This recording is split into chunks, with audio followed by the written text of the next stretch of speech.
이두 코로나 시대 노인 등 취약계층 지원 강화 필요.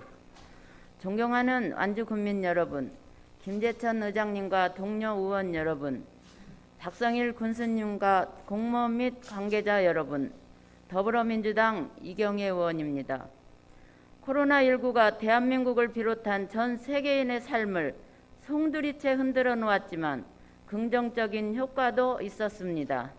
그중 하나는 우리 사회가 더욱 공들여 돌봐야 하는 취약계층에 대한 관심과 이해가 높아진 점입니다. 호흡기 기저질환자와 함께 코로나19 취약계층으로 꼽히는 노인 지원 대책을 강화해야 한다는 자성이 나오고 있고 2025년 최고령 사회로 진입이 현실화하면서 노인 일자리와 돌봄 확대 등 취약계층의 삶의 질 확보는 더는 미룰 수 없는 과제가 되었습니다. 우리나라 노인들의 삶은 녹록지가 않습니다. 노인에게 닥친 어려움도 어제 오늘의 일이 아닙니다. 한국보건사회연구원이 발표한 노인 실태 조사를 보면 65세 노인의 20% 이상이 우울 증상을 지니고 있고 일부는 자살 충동을 느끼거나 실제 시도한 경험이 있다고 합니다. OECD 국가들 중 노인의 자살률 1위라는 불명예를 아는 지도 오래되었습니다. 코로나19 이전에도 이후에도 우리나라 노인들에게 가장 큰 두려움은 경제활동 중단, 소득 감소로 인한 경제적 어려움입니다. 각종 수당 등이 지원되지만 그것만으로는 부족합니다. 특히 저소득층 노인의 매월 일정한 소득을 확보할 수 있는 일자리가 중요합니다. 예컨대 65세 이상 노인을 대상으로 노인 특성에 적합한 일자리를 제공하는 보건복지부의 노인 일자리 사업을 우리 지역에 맞게 확대 제공하는 방안을 생각해 볼 수 있을 것입니다. 장기적으로 민간 부분과 협조하여 양질의 노인 일자리를 발굴하는 노력도 지속해야 합니다. 돌봄을 비롯한 취약계층 지원 대책도 강구되어야 합니다. 우리나라 노인 돌봄 서비스는 요양원 등에 입소한 시설 돌봄과 요양보호소나 생활지원사가 해당 노인의 거주지를 직접 찾아가는 방문 돌봄으로 구분됩니다. 그러다가 코로나19로 비대면 방식으로 전환되면서 돌봄을 제대로 수행하기가 어려워진 상황에 이르렀습니다.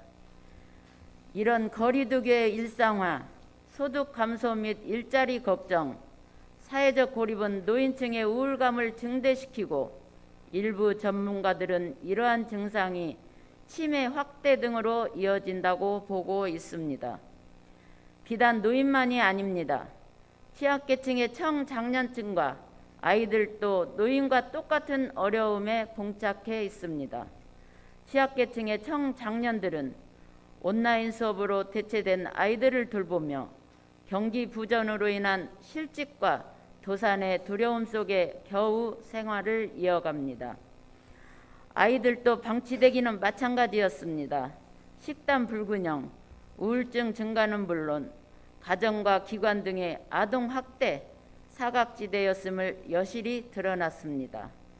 본 의원은 이처럼 취약계층 지원을 강화하고자 의료수급자, 장애인, 국가유공자, 결혼 이주 여성 등 취약계층을 대상으로 인플루엔자, 장티푸스, 대상포진 등에 관한 선택 예방 접종을 받을 수 있는 지원 조례를 발의하였습니다. 조례가 통과되면 기초수급자 4,342가구 6,215명, 장애인 8,040명, 국가유공자 및 미망인 등은 1,570명 등이 조례에 근거한 혜택을 받을 수 있게 됩니다. 지방자치 시대의 지자체의 역할과 책임은 더욱더 무겁고 엄중해질 것입니다.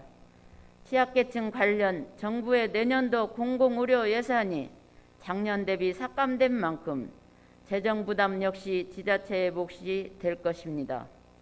살피고 보듬고 정비해야 할 곳이 많을 줄로 압니다. 그러나 취약계층은 말 그대로 우리 사회가 겪어가는 변화와 난관에 가장 취약한 고리입니다. 사회가 원활하게 유지되기 위해서는 어느 한 곳도 끊어져서는 안 됩니다. 이드 코로나 시대 국민 모두의 일상이 원활하게 잘 회복될 수 있도록 집행부가 든든하고 안전한 울타리가 되어주기를 당부하며 이상 5분 발언을 마치겠습니다. 경청해 주셔서 감사합니다.